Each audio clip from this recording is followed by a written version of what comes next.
Hiya guys, and welcome back to Ades Workshop. Well, this is going to be shed talk number 16, and I do like to throw a shed talk in now and again. There's not going to be any machining in it as such, so it's basically just a catch up of what I've been up to the last couple of days, what's changed in the workshop, what's come in, what's gone out, that sort of thing. And it normally leads on to the next project, so that will happen as well. Anyway, over the Easter weekend here in Wales, we've had some absolutely fabulous weather. I think it was 23, 24 degrees, something like that, over the Friday, Saturday, Sunday, Monday, which meant I didn't get a lot of time in the shed because I was out enjoying the sunshine, as you can imagine, doing some work around the garden. I went down the beach, had a couple of barbecues, all that sort of thing, like you do when the weather becomes nice, because it's been a long old winter with the miserable weather that we do get. Anyway, since then, the weather's been rough. Tuesday, Wednesday, Thursday, we're Friday now. The weather hasn't been so good. So I've had a bit of time to get into the workshop, and I've had a really good sort out. And as I say, there's some new things arrived, and it meant I've had to sort things out. I've got a new toolbox, we shall show you that. I've put all my measuring gear in one place, and just trying to get things organised. I've organised my drills that were scattered throughout boxes everywhere, and generally done a bit of a stock take of what I had. Of various tools, and some that need refurbishing, that sort of thing. So we'll go ahead and we'll have a look at some of this. So I've been rifling through all the old toolboxes and drawers and that sort of thing. Now these two tins are full tins of metric drills from 1 mil to 6, and I think this is 6 to 10 mil in 0.1 increments, and these are the drills I use on a daily basis. But I've had a few of these tins over the years. This tin is a Presto one. This was quite expensive, this one, a British made drill set, and I've been through all the boxes, collected all, it was part full. I've been through all the boxes and it's getting towards full now. It only needs a few more quality drills to finish the set off. This is an identical one. I think this was a tin of dubious origin. I don't know where this one came from. Might have been Chinese, I don't know, but I've had it since 1999. I wrote the date, 10th of the 5th, 1999, I got that tin. And, all the odds, and the tin's looking a bit ruined. So all the odd ones I've put in there as well. So these are all double ups of what I use on a daily basis. There's my 6 to 10. And on the end here, the red tin is Imperial drills in 64ths. In fact, it's weird because there's a few along the way that miss. It's 64ths and 32nds. It does have a quarter, and it does have a 3/8. But odd ones like 5/16 are not on the chart. So it's a bit weird. But I found the tin in a car boot sale and picked it up. But I've dug through and found various Imperial drills and put them in that tin, so that at least I've got a log of where my Imperial drills are. And I do go above, I think 3/8 are bigger. And I have up on the shelf here, I've actually got a box with all the ones that are larger. Not that I use Imperial very often. But as you can see, I've had a bit of a sort out, and I dare say as I go through boxes again, I'm going to find even more drills. I'll have to work on that. Let me just move you across. Box full here of all the double ups, 6, 7, 8, 9, 10 mil, all that sort of thing, all the half sizes that I've got multiples of, so they're all in that box. And again, I've got a set here from 1 to 10 mil. In fact, I haven't got a 3 mil in any of my tins apart from my my regular one. But yeah, half mil increments from 1 to 13 mil. So yeah, and these are cobalt drills as well, which are quite useful. But yeah, anyway, so I've now got all my drills back somewhere near where they should be. So I keep these tins up on the shelf as backups, but these are the ones that are my go-to day in, day out. So on to a bit of viewer mail. One of my viewers, Mark, hi Mark, had inadvertently done a double click or whatever it was on Banggood when buying a product, and very kindly offered to send me the spare one because he had two of the same. And it's something I haven't got, and as you can imagine, I said thank you very much. Yes indeed. So Mark has sent me an MT2, I think they call it, and I think he called it the same, a bullnose centre, which is great if you're holding something that's got a large hole in it rather than just a centre drilled hole.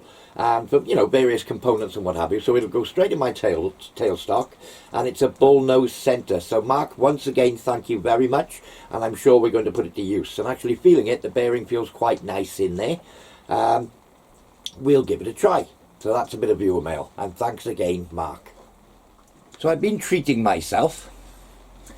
I was walking through my local supermarket a week or so ago, and I spotted this, and it's a granite worktop protector. It is made of granite, and it measures 16 inch by just under, well, it's 300 mil by 16 inch, which is a bit weird. It might be a bit smaller under the box, and it's 3/4 an inch thick, or 20 mil thick.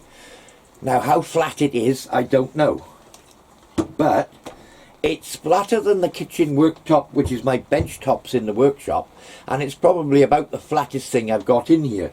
I have used a piece of glass for polishing, you know, putting your wet and dry on, a glass chopping board, that sort of thing, or a worktop protector before. But I suppose this is what you call a very, very poor man's surface plate. So, yeah, I need to get it set up, give it a bit of an inspection, see, you know, is it, am I wasting my time, or is it just a nice, if it's all out of flat, it'll end up in the kitchen. If not, it's staying here. But again, I haven't stolen it out of the kitchen. I bought it specifically for my workshop. So while I was going through the old toolboxes, I came across this motley crew of bits and pieces. Now, I knew I had them, but I haven't seen them in many years. It was in an old cantilever toolbox under the bench. Actually, I'm quite wrong there. I use this toolmaker's clamp and have been using it, and it's been out and about. Hence why it's not in such bad order. It needs a good clean up and a bit of a re-blackening, so we're going to do that. Anyway, I found a collection of other toolmaker's clamps. Again, these are little small ones. They're Eclipse number 10s. Number 10? Number 410. Yeah, Eclipse number 410. Yeah, they're identical. So yeah, I got those two. Another one, I think this is a Moore and Wright, is it? Yeah, this is a Moore and Wright one. Again, nice, useful, handy tools. Needs a bit of love and care again. And this is an Eclipse number 411. And I can see on this one that there's a roll pin being stuffed through the one end of this, and the one shaft is shorter than the other, so I'm going to have to make a new shaft for this one. But yeah, that can be done. A collection of calipers which are in the same box. You know, dividers here. I can't see the make on them, but I dare say it'll come out when I give them a clean up and a bit of love again. Inside calipers, I think these, I can see Moore and Wright Sheffield on them, so they're looking for love as well. I don't see any reason why these can't be Moore and Wright. I believe they are Moore and Wright. Outside calipers, a bit of a longer pair. Again, look at the state of them. I'm ashamed of the state of them, and I am going to sort it out. And I think this pair of, well, in fact, it's nearly C solid. It's pretty tight. This pair of little outside calipers, I think, was an apprentice piece when I was an apprentice many moons ago.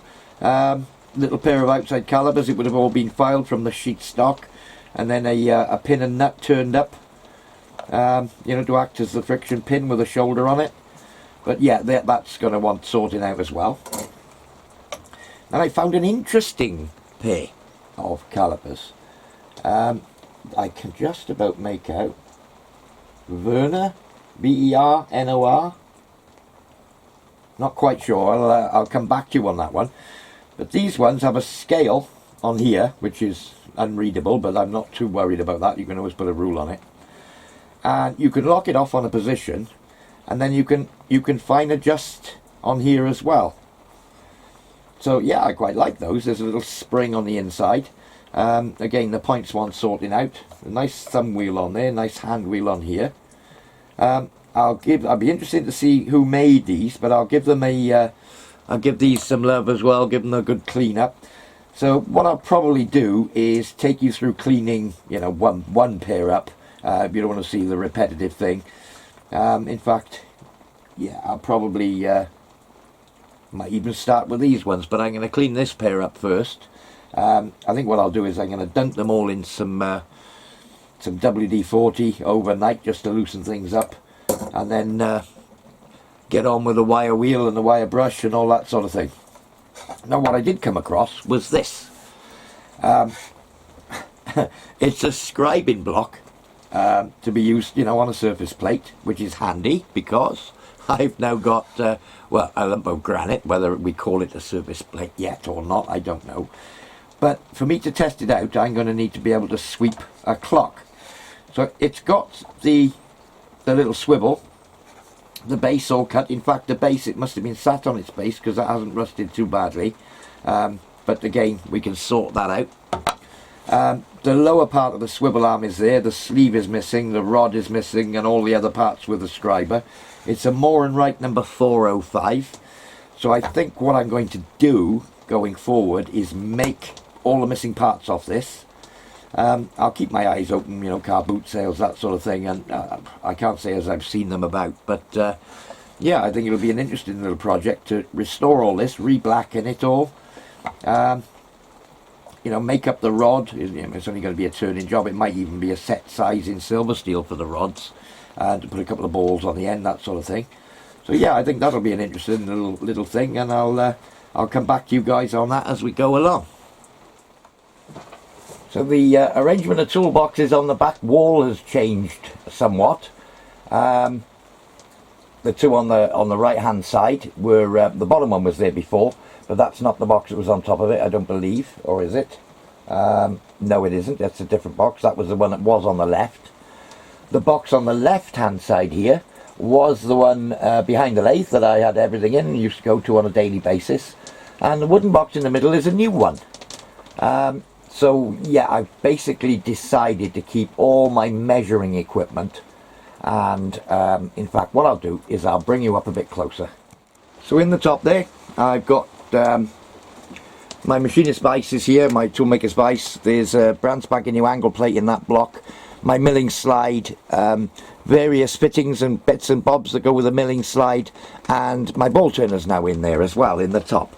I did have them, where were we, over in the bread box, but that was getting over full, so that's just for chucks now. And my fixtures and fittings, shall we call them, are now in the top of this box. So I can take you a quick look through, but you know, I'm keeping things like knife blades, there's various gauges in there and batteries. Micrometers, there's 3 mics in there, telescopic mics, that sort of thing.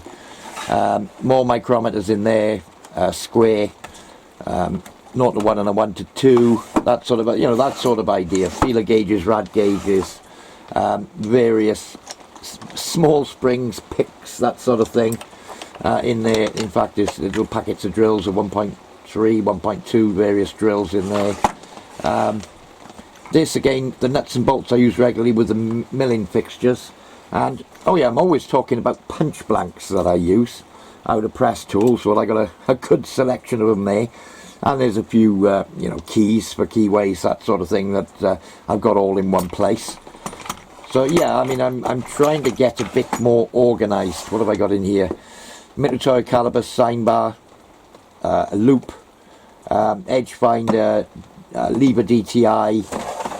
Just trying to keep things a bit tidy. Oh, these are my 2 cheapies. My hang on, you can't see from there. Yeah, I mean, that's my digital bevel gauge, or angle gauge. I think that, no, that's the angle gauge. That's my tailstock DRO in that box.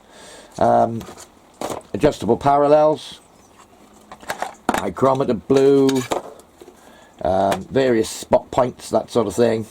That's various oil stones. Well, I'll show you this. I don't think I've ever used it, but I'll give you a show of this.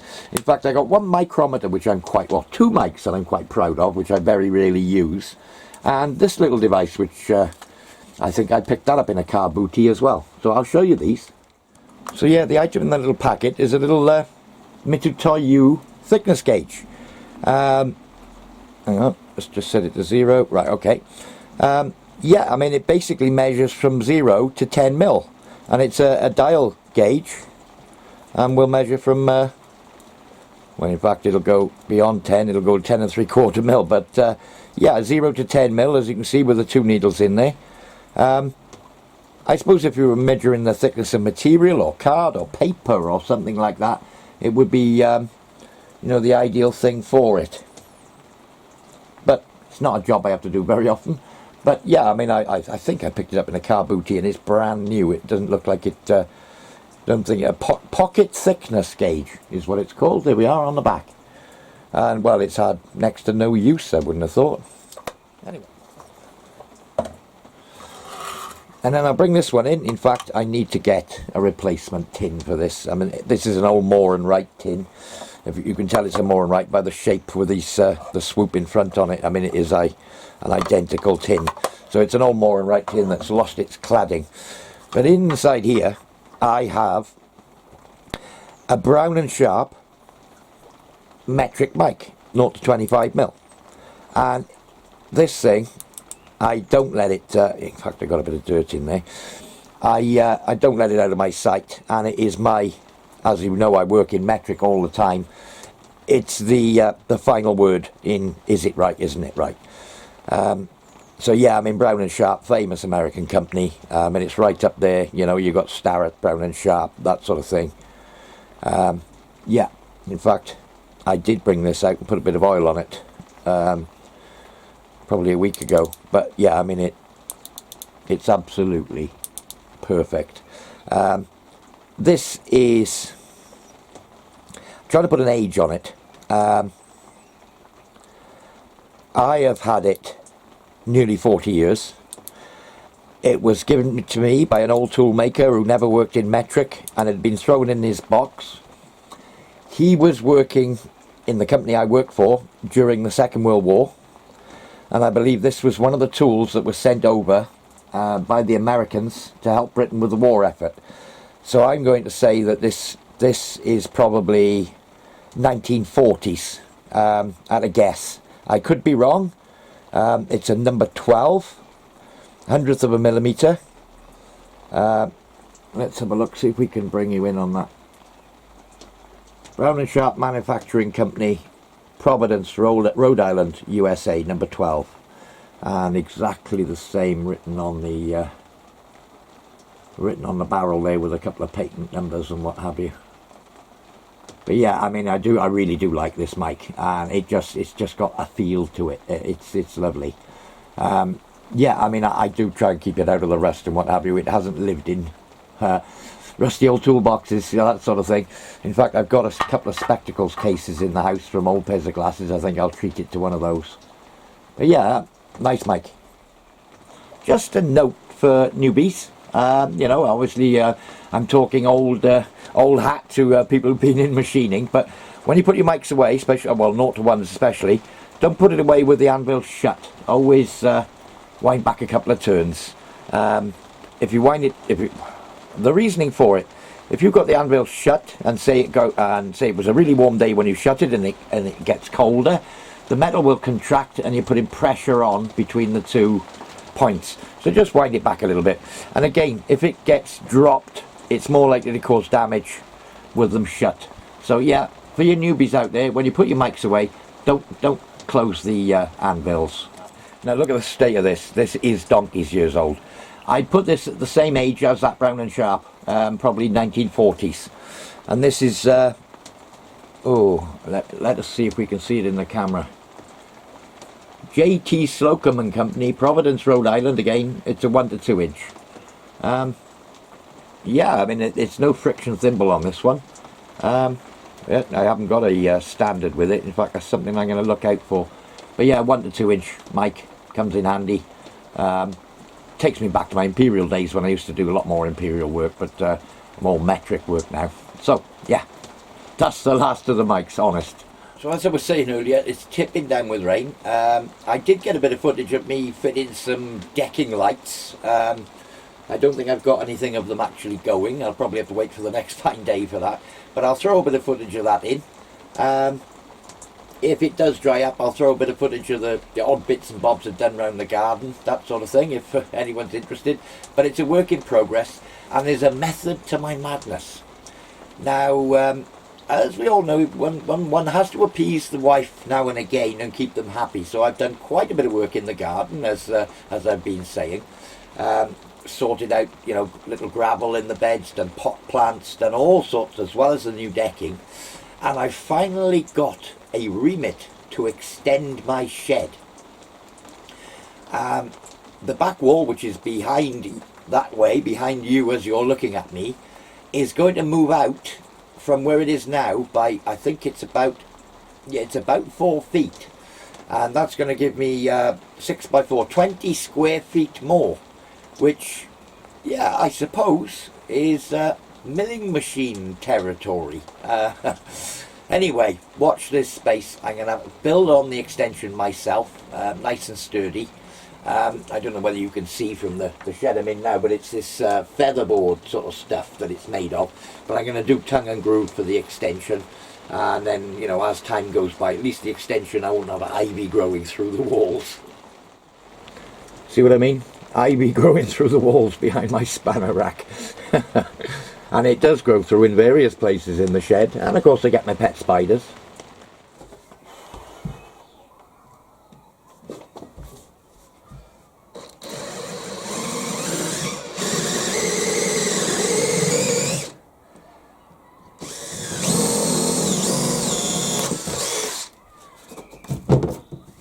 Simples.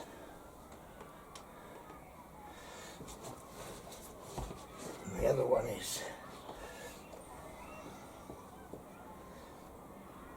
here. Tape measure.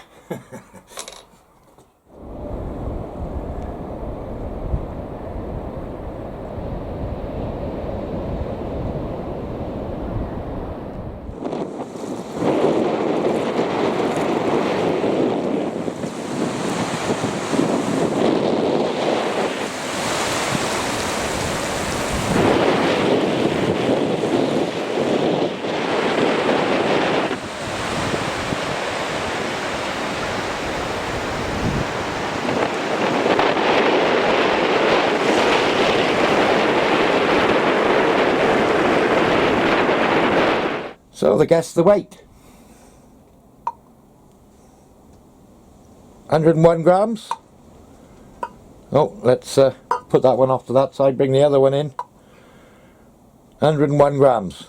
So who would have thought it? They both come out exactly the same weight. So the viewer with the closest guess at 101.2 grams was a YouTuber called Gripside. So Gripside, if you send me an email at adesworkshop@hotmail.com with your name and address, and I'll get this off in the post to you.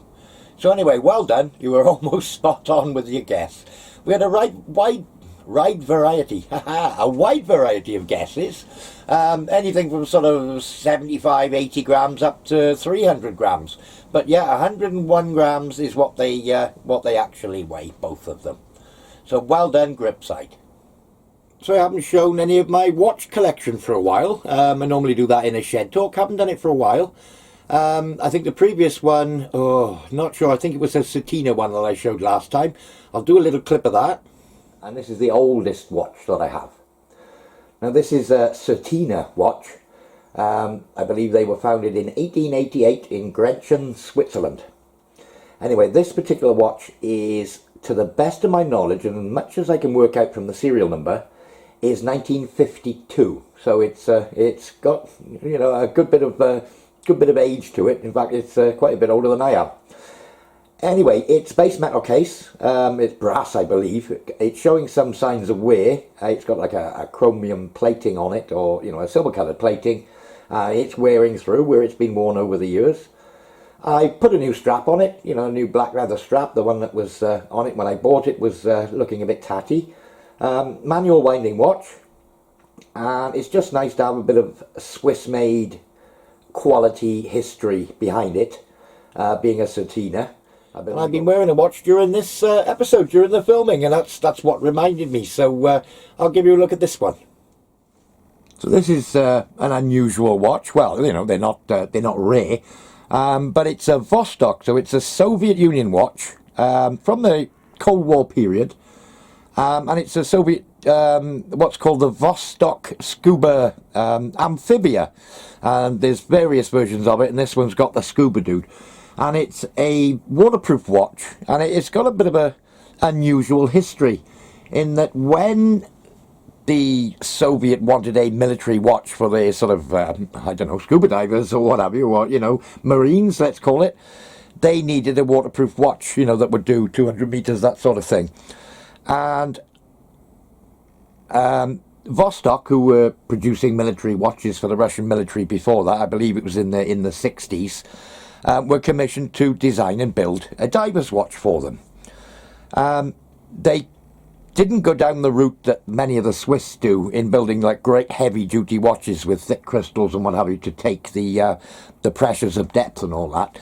So what they did, they made it's got a domed perspex glass on it, and the deeper you go, and I mean it's got an O-ring around the outside, and the deeper you go, the more pressure on the glass, and it actually spreads and gets tighter on the O-ring, which, you know, makes it more waterproof the deeper you go. And again, with the back, they've made a two-piece rear case so that the central disc pushes on an O-ring, and then it's got a screw-in bezel around the outside which pulls it down, so that when the back is being fitted, it doesn't rotate on the O-ring and, you know, with any risk of chewing it up. It just pushes down on it.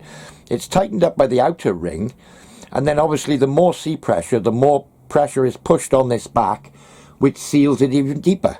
You know, even harder. So it's actually, the deeper you go with this watch, the more waterproof it becomes, which is quite a novel idea. And again, it's got a screw on and off bezel on it, you know, a crown wheel, I should say, with an O-ring inside. So yeah, I mean, it is a genuinely waterproof watch, and I believe you can still buy modern versions of this. You know, you're looking at sort of 60, 80 pounds, that sort of idea. But it's an automatic. You can wind it. It's got a date. And yeah, it's a waterproof watch. I wear it with a leather strap. You know, I could get a rubber strap with it and wear it in the water and what have you. But it's just interesting in that it's, you know, a Soviet watch. And this particular one from the early 80s. So yeah, not great value, but interesting. Well, I think that's about it for this episode. Moving on, I think we're going to do a little sort of maybe 2-3-parter on the refurbishment of the scribing block. So that'll be something to look forward to in the next few episodes. Anyway, thanks for watching, guys. Thanks for subscribing, and we'll see you all soon. Cheers now.